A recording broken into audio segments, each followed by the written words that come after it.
Dr. Muthengi, Julius Muthengi, that time he was in Scott, they came to preach in our ISG church in Mtonguni. And there was another man who was an agricultural officer, but he was an evangelist. And so from Matinyani. And so after the service, there was a youth meeting. And that is the time I was challenged to give my life to Jesus. In the African Inland Church, the first assignment I was given was to lead the singing, right? And there was a way we were learning how to give the beats.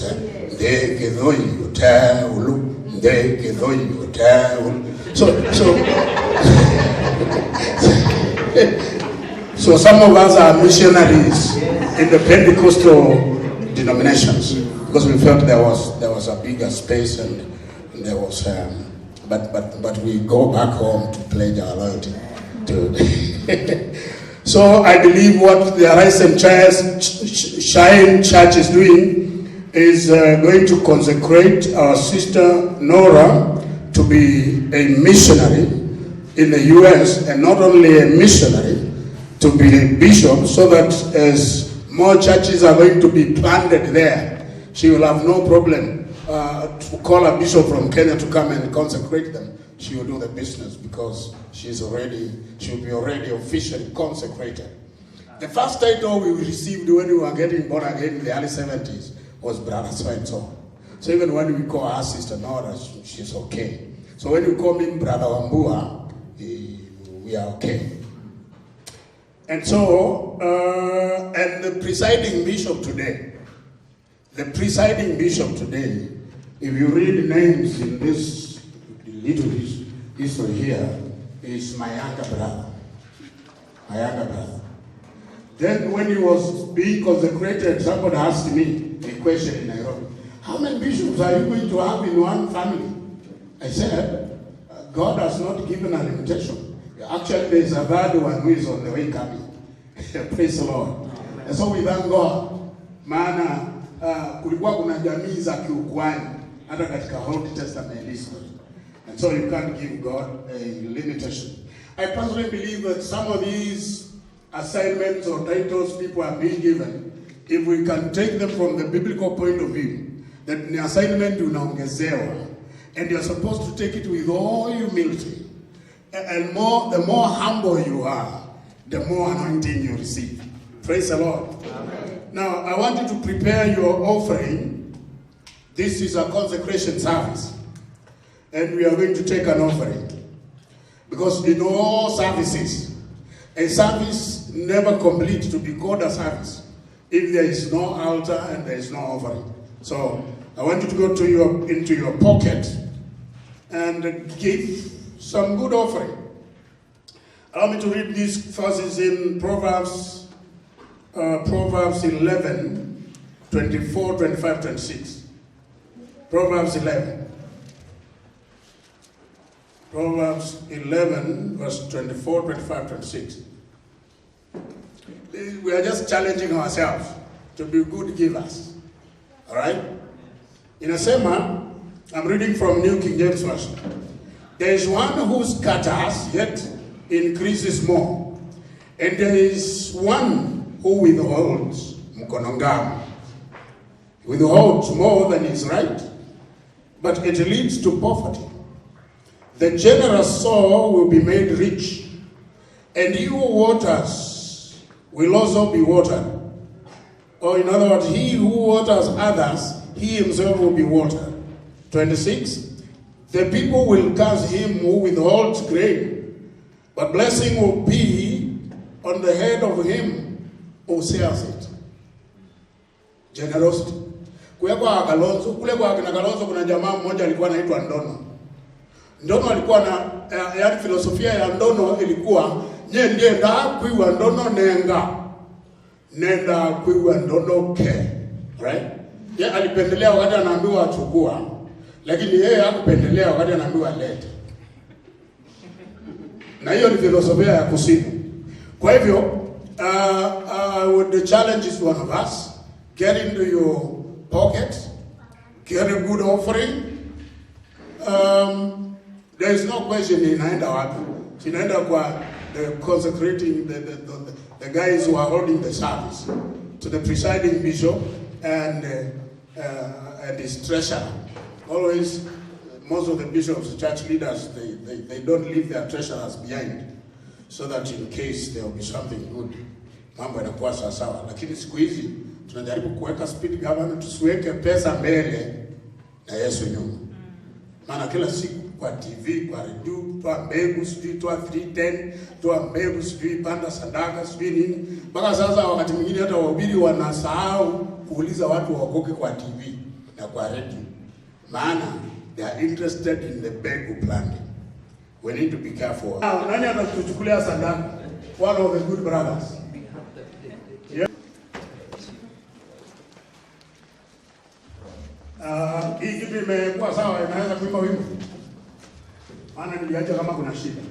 Mrs. Kibai can sing. Yeah? Mrs. Kibai can sing. I can also sing. I am a singer. Lakini nataka tuimbe sisi zote pamoja. Kuna wimbo mmoja imeimbwa kutoka kule pande za Mwingi na is a very good song. Nasema niumbie moyo safi, niumbie moyo safi, moyo wangu kuabudu. Niumbie moyo safi, moyo wangu. Hii kitu ina mchezaji?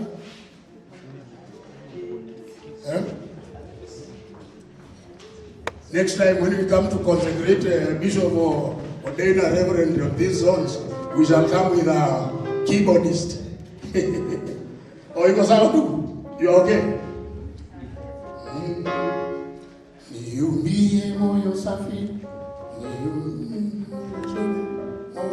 Can we stand, please?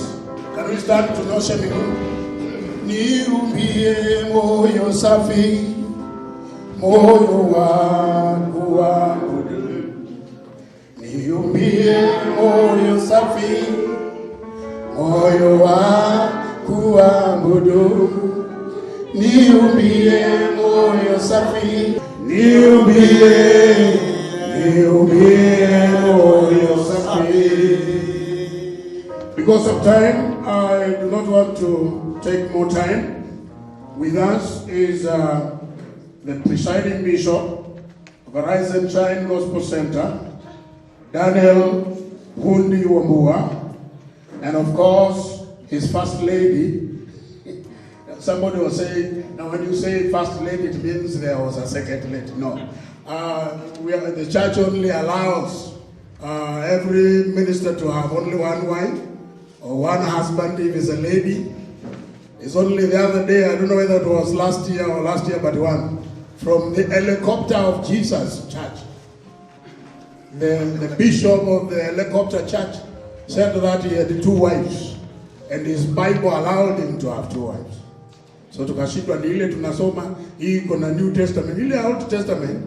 That was another dispensation. Now we are in another dispensation, the New Testament covenant. And so I want us to put our hands together to welcome Bishop.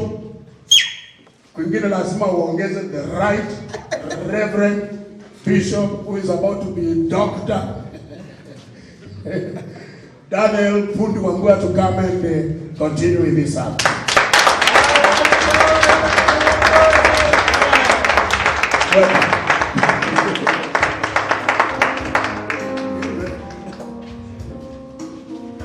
Praise the name of the Lord. Amen. Let's get seated. Greet the person next to you and tell him, the time has come. Praise the Lord. Amen. Today, we have congregated here to consecrate one of now a member of the Church of Arise and Shine Gospel Center, Reverend Nora Githei Gude, to the office of a bishop. Amen. Praise the name of the Lord. Amen. going to do it the way we want it, but we are going to do it according to the Word of God. Amen. We will not do anything that is outside the Bible. We are going to stand by the Bible, the true Word of God, what it says, and so we do it. Praise the name of the Lord. My name is Bishop Daniel Fundu Wambua, the overseer of Arise and Shine Gospel Center. And we have many pastors here for Arise and Shine Gospel Center. As I stand here, my spiritual father is around. And I thank God because he is around and he is going to see it as I continue with this service. In our church, Arise and Shine Gospel Center, I many times sit down to listen to other pastors preaching the word. Amen. And they are here, they can confirm that. All the pastors of Arise and Shine Gospel Center, can you stand on your feet? My spiritual father should be standing with them. Hallelujah! Praise the name of the Lord! Amen. And they always stand together with their wives,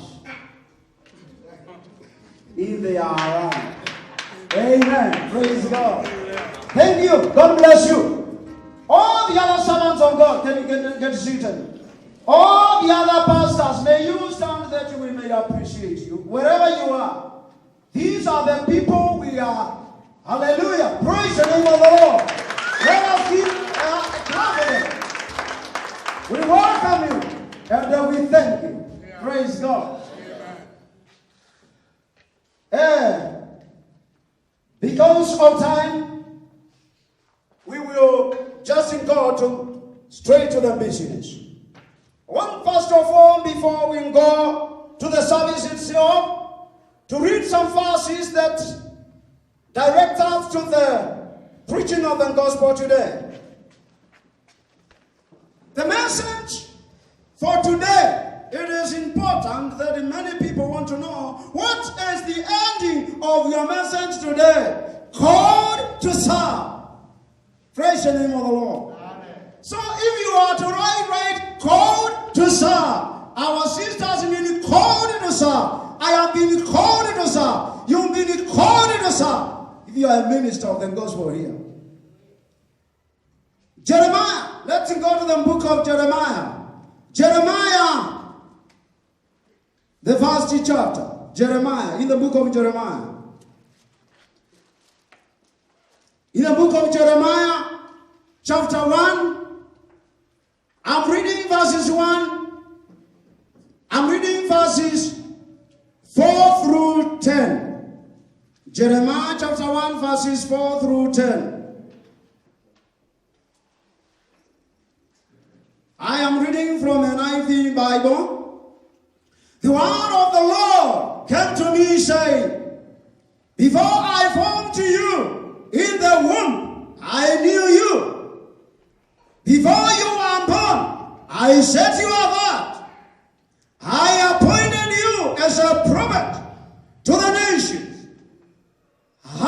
Sovereign Lord, I said, I do not know how to speak. I am only a child. But the Lord said to me, do not say, I am only a child. You must go to everyone I send you to, and say whatever I command you. Do not be afraid of them, for I am with you, and I will rescue you, declares the Lord. Then the Lord reached out his hand and touched my mouth and said to me, now I have put my words in your mouth. See, today I appoint you over nations and kingdoms to uproot and tear down, to destroy and to overthrow, to build and to plant. Praise the name of the Lord. Amen. God has just spoken to Jeremiah. He has called Jeremiah to serve him. As today, our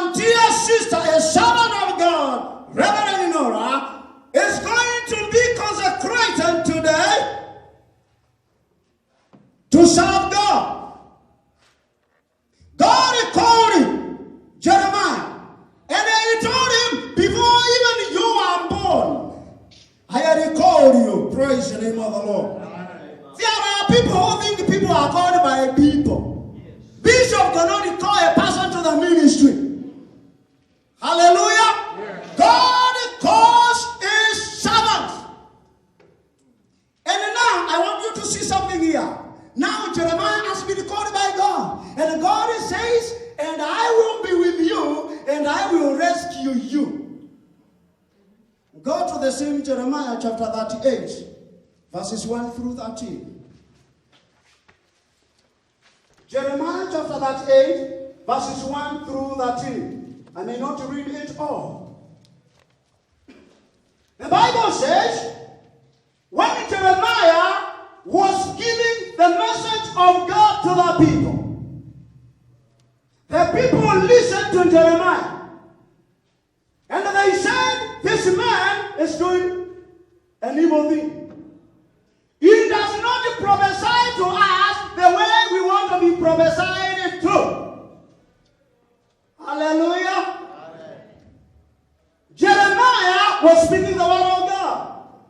But the people want to hear what they want to hear. They want to do what they are planning to do. Jeremiah stands and then gives them the message.